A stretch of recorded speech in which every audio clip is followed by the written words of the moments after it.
That night, they raised their glasses in celebration as they poured an entire glass of wine down my shoulder, and I just smiled, because I'd already prepared a response that would leave the entire family frozen in shock. They thought I was foolish with my seabirds and marshlands, but only I knew that one forged signature could drag them all into federal jurisdiction. I didn't need to cause a scene. I just needed to flip the switch and let the truth speak for itself in front of hundreds of party guests. My name is Ava Callahan, and I've spent the last decade studying shorebirds while my family built empires on sand. Tonight, at our annual family gathering in Ridgefield, Connecticut, I stood in my mother's pristine dining room wearing the white silk blouse she'd insisted I buy for these occasions, the kind that shows every stain, every imperfection. The chandelier cast shadows across the mahogany table where 23 relatives had gathered, their voices rising with each round of drinks. My father, Patrick, held court at the head, his silver hair gleaming as he recounted another acquisition story. My sister Monica, ever the corporate lawyer, nodded along while texting on 2 phones. And then there was Liam, my younger brother, whose real estate ventures had made him the golden child despite being built on shortcuts and handshake deals. To family, my mother Elaine proclaimed, raising her glass of Chateau Margaux, and to Liam's latest success, the Marina Heights development. Everyone lifted their glasses. I raised mine too, though the wine tasted bitter knowing what they'd done. As we moved to toast, Elaine glided past me, her movements theatrical as always. Then it happened, not quite an accident, not quite deliberate. Her elbow caught my arm just as Liam stepped backward into my space. The wine didn't just spill. It cascaded down my shoulder, a river of red against white silk, pooling in the fabric like blood on snow. The room fell silent for exactly 3 seconds before erupting in gasps and false concern. "Oh, Ava!" my mother exclaimed, though her eyes held no surprise. "Your beautiful blouse." Liam smirked from across the table, not even pretending to help with the napkins Monica was frantically passing over. He lifted his own glass, took a slow sip, and said just loud enough for everyone to hear, "She deserved it." The words hung in the air like a challenge. My cousin Jennifer looked away. Uncle Robert cleared his throat. Nobody defended me, they never did when it came to the Marsh house, to my stubborn refusal to sell, to my career counting birds instead of dollars. I stood there, feeling the wine seep through to my skin, warm and sticky. The stain spread across my shoulder and down my arm, a crimson map of their contempt. The overhead light caught every detail, the depth of color, the way it clung to the silk fibers, the small splatter that had reached my collar. I memorized it all, filed it away like I'd learned to document erosion patterns and migration routes. "I should go clean up," I said calmly, setting down my glass with deliberate care. "The bathrooms," Monica started. "I know where it is." I smiled, the kind of smile I'd perfected during faculty meetings when male colleagues explained my own research to me. "I'll be right back." As I walked past the antique mirror in the hallway, I caught my reflection wine-stained, disheveled, exactly how they wanted to see me. The failed daughter who chose birds over business, who inherited a worthless piece of swampland and refused to let it go.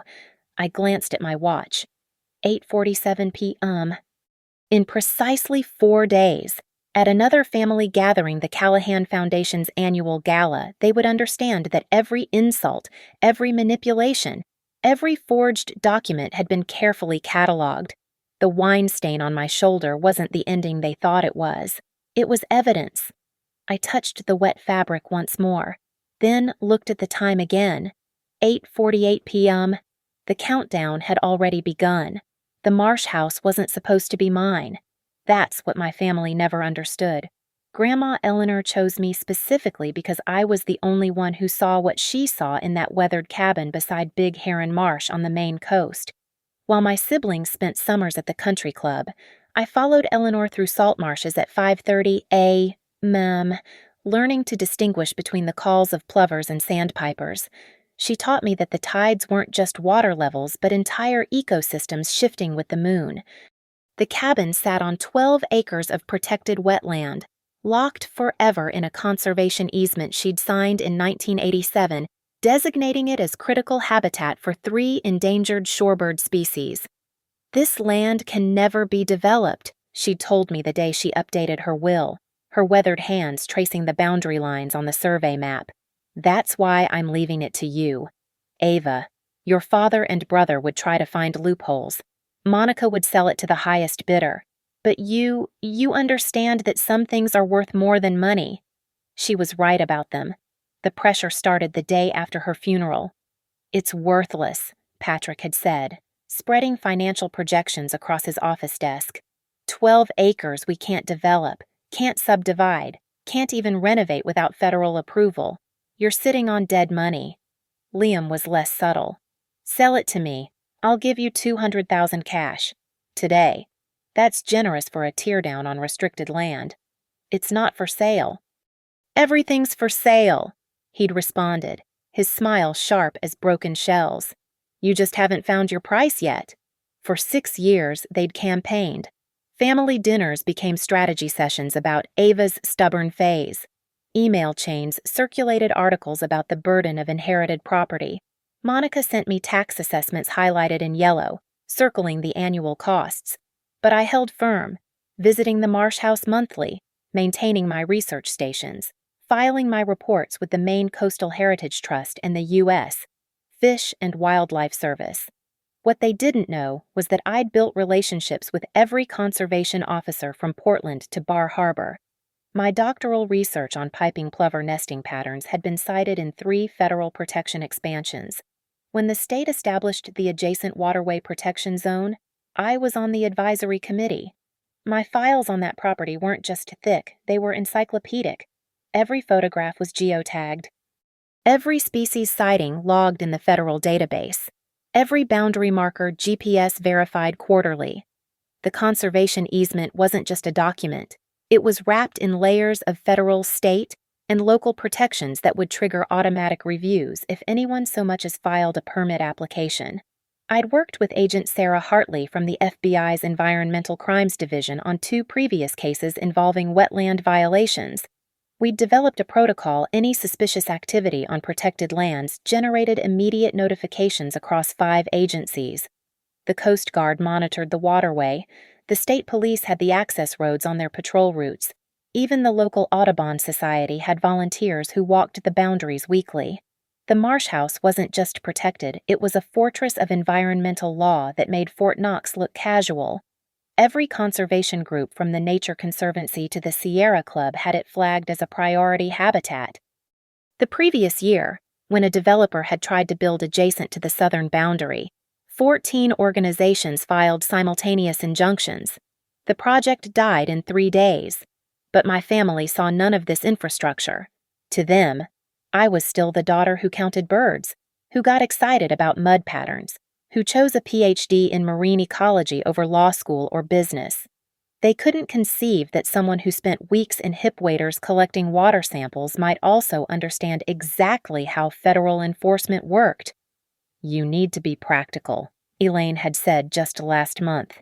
"That property is a burden. Liam could help you manage it better." I'd smiled and changed the subject, not mentioning the email I'd received that morning from the Department of Interior announcing the marsh's designation as part of the National Shorebird Conservation Corridor.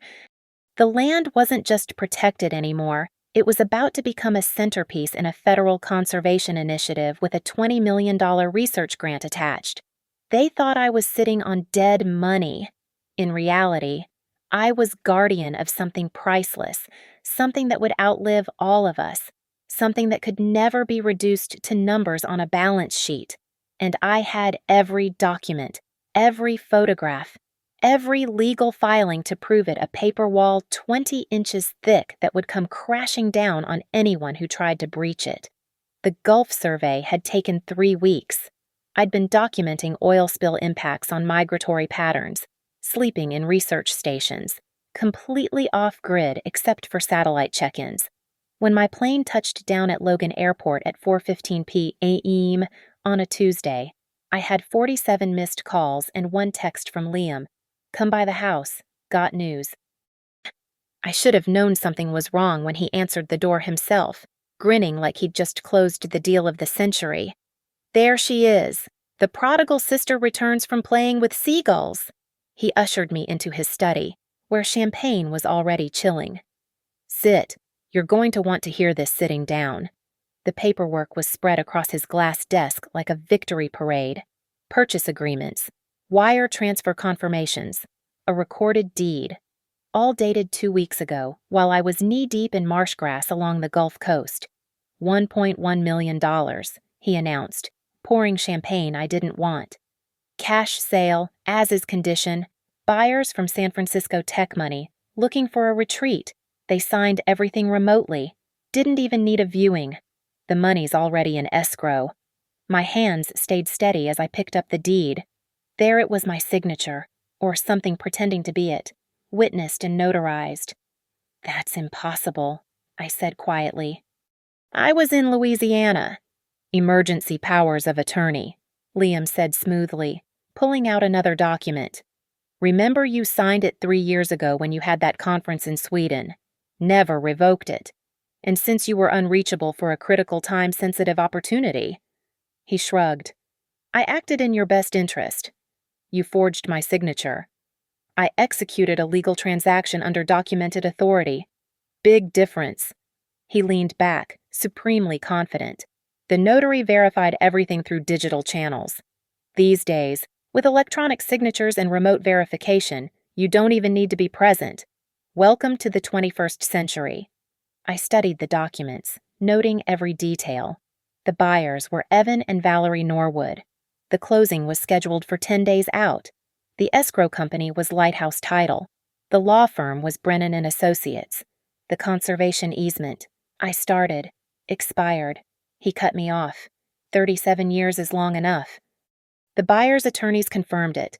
They're planning something spectacular, a boutique resort that'll actually generate value instead of draining it. He was lying, but I didn't correct him.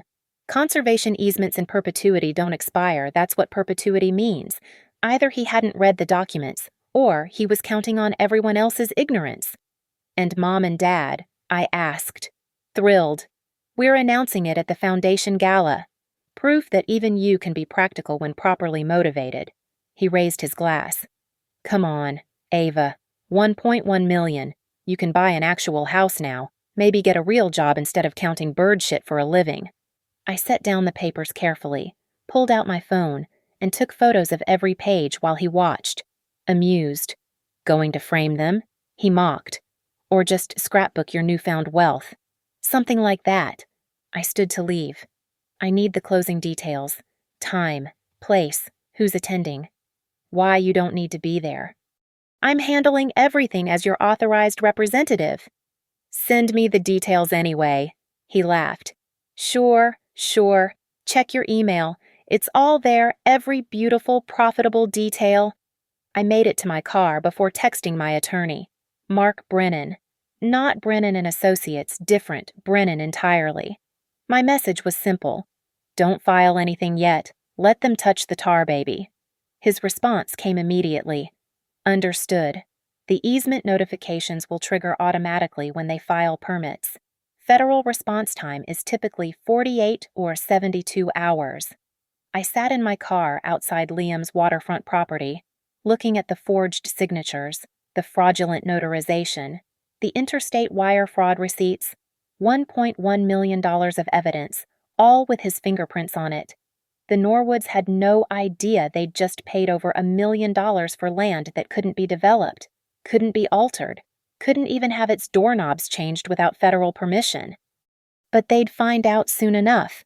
And when they did, when they discovered the conservation easement was perpetual and unbreakable, when they realized they'd been sold protected habitat for endangered species, when their lawyers started looking for someone to sue well, Liam had made sure his signature was on every single document. I started the engine and pulled away from his house, already composing the timeline in my head. 10 days to closing, 4 days to the gala, just enough time for the first federal notices to arrive. The flight to Portland took 90 minutes. By the time I reached Big Heron Marsh at 11:30 a.m., The damage was already visible from the access road. Fresh surveyor stakes dotted the property line like neon accusations. A sign reading, "Future site of Norwood Retreat, a luxury wellness destination," stood where Eleanor's hand-painted shorebird marker had been for 40 years. I photographed everything with geological precision GPS coordinates, timestamps, angles that would hold up in court. The stakes had been driven directly through 2 plover nesting sites. That alone was a federal violation worth $50,000 per nest. Dr. Maya Porter met me at the southern boundary, her research equipment already documenting the intrusion. "They had people here yesterday," she said, handing me her tablet with time-stamped photos.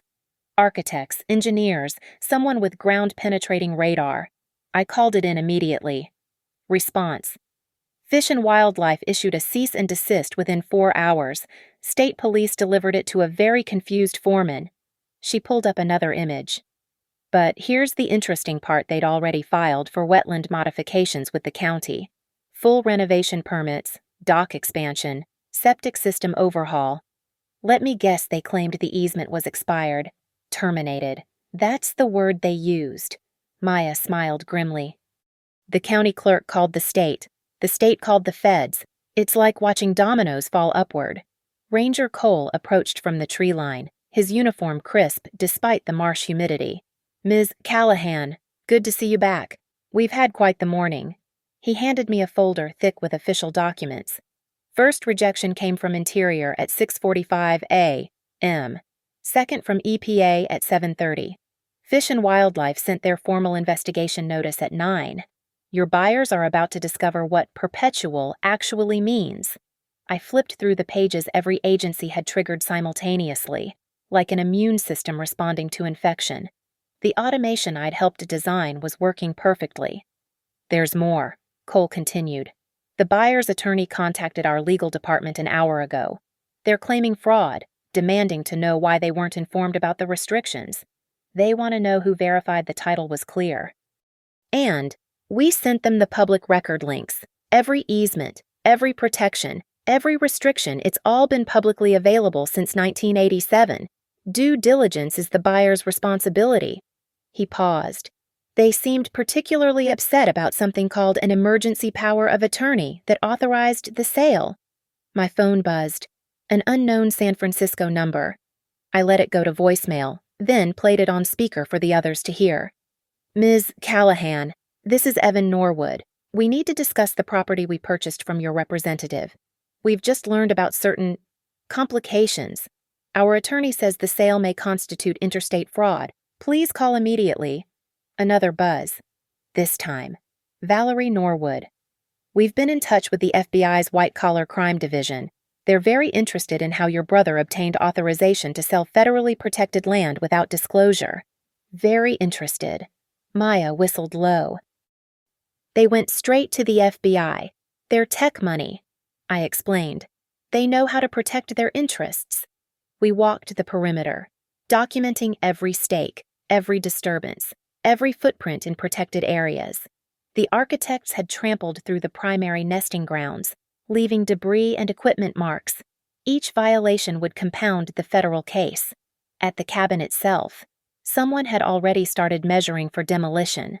Chalk marks on the walls, red X's on the old-growth trees Eleanor had protected by name in her will. They'd even drawn up plans for a parking area directly over the underground spring that fed the marsh. "This is ecological vandalism," Maya muttered, photographing the marked trees.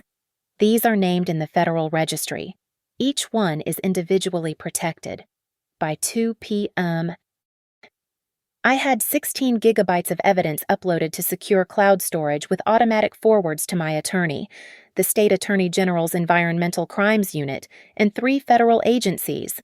The Norwoods had done me a favor. Their eager trespassing had created a paper trail of interstate commerce violations that would make prosecution simple. My phone rang again. This time, it was Mark Brennan, my actual attorney. "The Norwoods have filed formal complaints with the FBI, the Maine Attorney General, and the California Bureau of Real Estate," he said. "They're alleging a conspiracy to commit wire fraud across state lines. The FBI wants to know if you'll cooperate as a witness. Tell them I have documentation going back 6 years. Every email, every threat, every attempt to coerce me into selling. And the forged signature. Forensics will prove it easily. But more importantly, I never revoked that power of attorney because it was never real. Check the date. I was in the hospital that day with a documented conference presentation 12 hours later. Physically impossible. I stood at the edge of the marsh, watching a great blue heronfish in the shallows, the same spot where Eleanor had taught me patience. They played themselves, Mark said. Every agency is converging on this. The heron struck, emerged with its prize, and lifted into the afternoon sky. Sometimes the best trap is the one that springs itself. The evidence was beautiful in its comprehensiveness. I'd spread everything across my apartment floor like a general planning a campaign, emails printed and highlighted, photographs arranged chronologically, call logs annotated with transcripts I'd secretly recorded under Maine's one-party consent law. The centerpiece was Liam's email trail. 6 years of pressure, escalating from suggestions to threats. That marsh is bleeding money. You're being selfish. The family needs this. And my favorite, sent just 3 months ago, I'll find a way to make this sale happen, with or without you. But I needed him to confess to the actual forgery. So I crafted the perfect bait, an internal family email with the subject line, reconciliation and moving forward. Liam, I've been thinking about the sale and realize fighting won't help anyone. The FBI contacted me, and I don't want this to escalate. Can we work out a family solution? I'm willing to sign a retroactive authorization. If you can help me understand how you managed the emergency POA, I honestly don't remember signing it, but if you have the original, that would settle my concerns. Also, the buyers are claiming you told them the easement had expired. Did the title company make an error? We should get our stories straight before anyone asks questions. I know you were just trying to help, and I want to protect you. Can you send me your documentation so I can tell my lawyer everything was legitimate, Ava? His response came in 14 minutes. Jesus Christ. Ava. Now you're reasonable. After I did all the work. Look, the POA was from that stack of papers Mom had you sign for the family trust updates. You never read anything just signed where she pointed. I kept a copy for exactly this kind of opportunity. The notary was a friend who owed me. Digital verification is a joke. Nobody actually checks if the person is present. The signature, I've been practicing it for years. You sign everything the same way, that stupid little flourish on the N. As for the easement, who cares what I told them? Buyers should do their own research. Not my fault they trusted a verbal representation over title docs. Don't go soft on me now. We split the money 60-40 my favor for doing the work, and you tell the FBI it was all authorized. Deal. I forwarded it to Mark, the FBI, and the Maine Attorney General within 60 seconds. The next phase required stagecraft.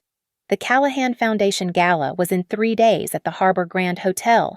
200 of Boston's elite would gather to celebrate our family's philanthropic work, the perfect audience for truth. I called Monica. I'd like to present at the gala, a short presentation about coastal conservation, 5 minutes, maximum. Absolutely not, she said immediately. This is a fundraiser, not a science fair. I'll donate $50,000 to the foundation if you give me 5 minutes. A pause. Your money's tied up in the marsh sale. I have grants, clean money, $50,000 for 5 minutes. Fine, but I'm reviewing your slides first. Of course. I prepared 2 presentations. The first, which I sent to Monica, was bland birds, tides, conservation statistics. The second, which I loaded onto my encrypted flash drive, told a different story entirely. Meanwhile, the machinery of justice was spinning up. Mark coordinated with the U.S. Attorney's Office, the FBI, Maine State Police, and Fish and Wildlife. Search warrants were signed and sealed. A grand jury was quietly convened. The Norwoods had hired a former federal prosecutor who was very interested in making an example of interstate real estate fraud. They want Liam arrested at the gala, Mark told me over the phone. Maximum public impact. The FBI likes the optics wealthy family. Public corruption. environmental crimes. It sends a message. And my parents. Depends on their involvement. The emails suggest they knew but didn't participate directly. Conspiracy charges are possible but unlikely if they cooperate. I spent the next 2 days adding layers to my presentation. Screenshots of emails with timestamps, the forged signature next to my real one, the fake POA with its impossible date, photos of federal agents at the marsh, the cease and desist orders. Liam's confession email, blown up in 48-point font. The crescendo would be a live feed from my phone, showing the FBI agents waiting in the hotel lobby. Patrick called the night before the gala. Liam says you're being difficult about the sale. I'm being precise about fraud. It's not fraud if it's family. That's exactly when it's fraud. Dad, ask Monica, she's the lawyer. This will destroy us. No, I said quietly. You did that yourselves when you decided I was worthless. I'm just documenting the demolition. I hung up and looked at my presentation one more time. Slide 23 was my favorite, a photo of the wine stain on my white blouse from that dinner. Time-stamped, with Liam's voice transcribed below. She deserved it. Tomorrow. They'd learn what I actually deserved. The family assault began at 7 a.m., with Monica pounding on my apartment door. Open up, Ava. We need to talk. Now. I let her in, already dressed for the gala 12 hours early. She looked haggard, her usually perfect makeup replaced by dark circles and stress lines. The FBI contacted me, she said without preamble. They're asking about Liam's real estate transactions, about forgery, about Mom and Dad's involvement. She gripped my kitchen counter. What did you do? I documented fraud. What did you think would happen? I thought you'd handle this like family, quietly, privately. Like when Liam stole my property. Like when you all watched him pour wine on me and said nothing. I poured coffee, steady hands betraying nothing. That kind of family handling. Her phone buzzed. Dad wants us at the house. Emergency meeting. I'll pass. This isn't optional. He says if you don't come, he'll cancel your presentation slot tonight. I smiled. Tell him I'll be there in an hour. With my lawyer. The family estate in Wellesley looked different in crisis mode. No staff, no pretense of warmth. Just Patrick behind his desk, Elaine perched on the leather sofa, Liam pacing by the window, and Monica standing guard by the door. No lawyers, Patrick said when Mark tried to enter with me. Then no meeting. I turned to leave. Wait. Patrick's commanding voice cracked slightly. Fine. But this stays in this room. Mark pulled out his phone, openly recording. Massachusetts is a two-party consent state. Everyone agree to recording. Silence. I'll take that as yes. Liam exploded. She's trying to destroy us over some worthless swamp. That you stole, I interrupted, through forgery and wire fraud across state lines. We can fix this, Patrick said, his negotiator's instincts kicking in. The buyers get their money back. We compensate them for damages. Nobody needs to know. The FBI knows. The Attorney General knows. Fish and Wildlife. EPA. The Maine State Police, they all know. I pulled out my phone, showing them the email chains. Evan Norwood filed complaints in 3 states yesterday. Elaine finally spoke, her voice dripping condescension. Surely you can convince them to withdraw. With what more fraud, bribes, threats? I looked at each of them. You still don't understand. The conservation easement is federal law. The forgery is a felony. The wire fraud is interstate commerce violation. This isn't a family squabble anymore. It's a federal case. Liam stepped forward. If I go down, I'm taking everyone with me. Dad knew. Mom knew. Monica reviewed the paperwork. I reviewed nothing. Monica snapped. You showed me a signed deed. I had no reason to suspect. You knew Ava was out of state. You knew she'd never sell. You all knew Liam was unraveling, his golden boy facade cracking. Patrick stood, trying to regain control. Ava, what do you want? Money and apology, the house in the vineyard. I want you to face consequences, for once in your lives. This will ruin the foundation. The gala tonight, hundreds of donors. Yes, I agreed. It will. Elaine rose, walked to me, and in a move so practiced it seemed choreographed, stumbled slightly, her wine glass tilting toward my cream-colored dress for the gala. I caught her wrist. Not this time. But she persisted, trying to force the glass forward. The wine sloshed, a drop landing on my sleeve. "Oops," she said, eyes cold. "Accidents happen." I looked at the single red drop, then at Mark, who'd captured everything on video. "Thank you," I told her. "You just demonstrated a pattern of targeted harassment. That'll play beautifully in court." Liam sent one more email that afternoon. Desperate and sloppy Ava last chance. "Sign the attached retroactive authorization and I'll transfer $500K to your account today. Nobody has to know about any of this.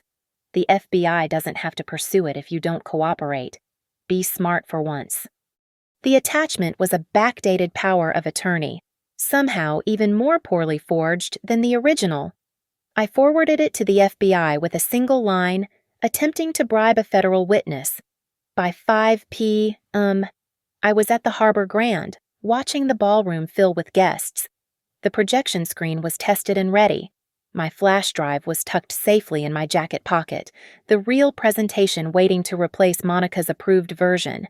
I stood in the bathroom, looking at the wine stain on my sleeve, not the dramatic cascade from that family dinner. Just a single drop from this morning. But it was enough. A perfect bookend to frame tonight's revelation. At 6:45 p.m., I watched through the ballroom's glass doors as FBI agents entered the hotel lobby, spreading out to cover exits. They were early, efficient, and impossible to miss if you were looking. I touched the wine stain once more, my red badge of courage, and walked into the ballroom. The projector was calling. The Harbor Grand Ballroom glittered with the kind of wealth that never questioned its own virtue. Crystal chandeliers cast rainbow fragments across 200 guests in designer gowns and bespoke suits. The Callahan Foundation banner hung behind the podium, building better communities, while my family worked the room like apex predators in Armani. Patrick commanded the center, his silver hair and broad shoulders drawing clusters of admirers. Elaine floated between tables in emerald silk, her laugh tinkling above the jazz quartet. Monica held court near the silent auction, her 2 phones still buzzing with what I knew were increasingly frantic messages from Liam's attorney, and Liam himself stood by the bar, downing scotch with the desperate enthusiasm of someone who knew the walls were closing in. "Ladies and gentlemen," Monica's voice rang through the microphone at 8:15 p.m. "Before our main program, my sister Ava would like to share a brief presentation about coastal conservation, a cause close to the Callahan Foundation's heart." Polite applause. A few confused glances. Wasn't I the family disappointment? The birdwatcher who'd refused to join the family business. I walked to the podium, my cream dress still bearing that single wine drop on the sleeve like a scarlet letter. The flash drive slid into the laptop with a soft click. Monica had already left the stage, confident she'd neutered any disruption with her preview of my slides. "Good evening," I began, my voice steady as tide tables. "I'm here to talk about boundaries." Click. Slide 1 beautiful aerial view of Big Heron Marsh at sunrise. This is my grandmother Eleanor's legacy. 12 acres of protected wetland in Maine, home to 3 endangered species. Click. Slide 2. The conservation easement, dated 1987 with in perpetuity, highlighted in yellow. She protected this land forever. Perpetuity means no development, no alterations, no commercial use, ever. A few murmurs. Patrick's smile tightened. This wasn't the approved script. Click. Slide 3 timeline of the past month, starting with March 15th, Ava conducting Gulf research, unreachable. While I was documenting oil spill impacts in Louisiana, something interesting happened at home. Click. Slide 4, the forged deed of sale. My real signature beside the forgery. The differences circled in red. The murmurs grew louder. Liam stood up straighter, his hand frozen halfway to his glass. Click. Slide 5. His email confession in 48-point font. The notary was a friend who owed me. Digital verification is a joke. Gasps rippled through the crowd. Someone dropped a champagne flute. The shattering glass punctuated Liam's words perfectly. My brother sold my property for $1.1 million, without my knowledge, without my signature, without the legal right to transfer protected federal land. Click. Slide 6. The FBI's cease and desist order. The U.S. Attorney's investigation notice. The wire fraud statute with penalties highlighted, up to 20 years federal prison. Patrick was moving toward the podium now, his face purple with rage, but I clicked faster. Slide 7. Photos of the violated nesting sites, the destroyed habitat markers, the trampled protected areas. Slide 8. The Norwoods' complaint to the FBI. Key phrases highlighted: interstate fraud, conspiracy, demand full prosecution. Slide 9. Liam's attempted bribe from this afternoon, the timestamp showing 5:23 p.m. Attempting to bribe a federal witness. I read aloud. Is an additional felony. The room erupted. Donors pulled out phones, recording everything. Monica was frantically gesturing to the AV team to cut the projection, but Mark had positioned himself by the equipment, his hand resting casually on the power cord. Patrick reached the microphone. Technical difficulties. Everyone, please enjoy. I clicked to slide 10. This morning's video. Elaine deliberately tilting wine toward me, the timestamp reading 7:43 a.m. Pattern of harassment, I said calmly. Also documented. Then came the crescendo. Slide 11. A live feed from my phone showing FBI agents in the lobby, their badges visible, their purpose unmistakable. The authorities are here tonight to execute federal warrants related to interstate fraud, forgery, and conspiracy to violate the Protected Wetlands Act. The ballroom doors opened. 6 agents entered in perfect formation, their navy windbreakers with FBI in gold letters turning the charity gala into a crime scene. Behind them, 2 officers from Maine State Police and 3 agents from Fish and Wildlife. Special Agent Diana Reeves walked directly to Liam. Liam Callahan, you're under arrest for wire fraud, forgery, and violation of federal environmental protection statutes. The handcuffs clicked with the same metallic finality as champagne glasses touching in a toast. Liam looked at me, his golden boy smirk finally, completely shattered. She deserved it, he'd said about the wine. I raised my water glass clear, clean, unstained in a mock toast to my brother as they led him away. Yes, I said, loud enough for everyone to hear. I did deserve this. Every single moment of it. The cameras flashed like strobes, catching Patrick's collapse into a chair, Elaine's mask finally cracking into genuine shock, Monica's phones clattering to the floor. The Callahan Foundation banner behind them seemed suddenly ironic. Building better communities, while they'd tried to destroy one. I walked off the stage through a sea of stunned faces and recording phones, my presentation still cycling through evidence on the giant screen behind me. The wine stain on my sleeve caught the light one last time, a small red badge that had marked the beginning of their end. The conservation easement would stand forever. The marsh would remain untouched, and the boundaries, legal, moral, familial, had finally been enforced. The aftermath was surgical in its precision. I stood in the hotel's marble lobby at 9:47 p.m., watching through the glass doors as Liam was placed into the FBI vehicle. The cameras were still flashing, reporters already spinning narratives about the fall of Boston's golden family. But I wasn't interested in the circus. My phone buzzed with a text from Mark. Grand jury convenes Monday. Your testimony at 10 a.m. sharp. I didn't need to testify. The evidence would speak for itself, every forged document, every confession, every federal violation wrapped in a bow of their own arrogance. The paper trail was so complete that prosecutors were calling it a teaching case for the FBI Academy. Agent Reeves approached me near the valet stand, her expression professionally neutral. Ms. Callahan, we'll need you to review some additional documents tomorrow. I'll be there. She paused, then added quietly. That presentation was thorough. I'm a scientist, I replied. Documentation is what we do. Behind us, the ballroom was emptying in waves of shocked whispers and hurried departures. The Callahan Foundation's biggest fundraising night had become its public execution. By morning, every donor would be reconsidering their association. By Monday, the board would vote to dissolve. Patrick emerged from the hotel, aged 10 years in 10 minutes. He saw me and stopped, his mouth opening and closing like a landed fish. Finally, he managed. You destroyed us. No, you destroyed yourselves. I just kept accurate records. Elaine appeared behind him, mascara streaking her cheeks in black rivers. For once, her perfect composure had cracked completely. The foundation.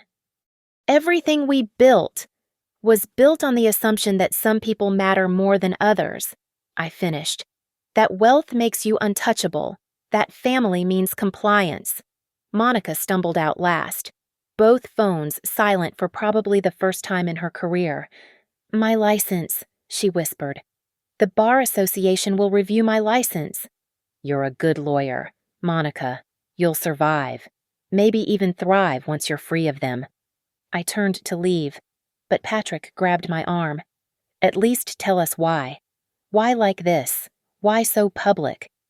I looked down at his hand until he released me, then met his eyes one last time. Because private consequences aren't consequences at all. Because you needed witnesses to make it real. Because every single person in that room has been stepping on someone they considered beneath them. And tonight, they learned that sometimes the ground bites back. The wine stain on my sleeve had dried to a rust-brown mark, barely visible in the lobby's dim lighting. I touched it once, this small final insult that had sealed their fate. She deserved it, Liam had said. Yes, I deserved justice. I deserved respect. I deserved to be more than the disappointing daughter who counted birds. And tonight, I'd collected on all of it, with interest compounded daily for 34 years. I walked out of the Harbor Grand into the Boston night, where a spring rain was just beginning to fall. My car was parked 3 blocks away. I'd known the valet would be chaos after the arrests. As I walked, my phone lit up with messages from colleagues, conservation groups, environmental lawyers who'd seen the live-streamed catastrophe. Tomorrow, there would be interviews, statements, legal procedures. But tonight, I just drove north toward Maine, toward the marsh house that had started everything. 3 hours later, I stood on the weathered deck, listening to the night sounds of the protected wetland. A great horned owl called from the trees Eleanor had saved. The tide was coming in, bringing life to the channels and pools where endangered species would continue to thrive. I went inside and pulled out the last piece of evidence, one I hadn't shown anyone. It was a letter from Eleanor, written the week before she died. My dear Ava, they will come for this land because they cannot imagine value beyond money. They will pressure you, manipulate you, perhaps even betray you. But I chose you as my heir because you understand what I understood, that some things must be protected from those who would consume them. Stand firm. The law is on your side, but more importantly, what's right is on your side.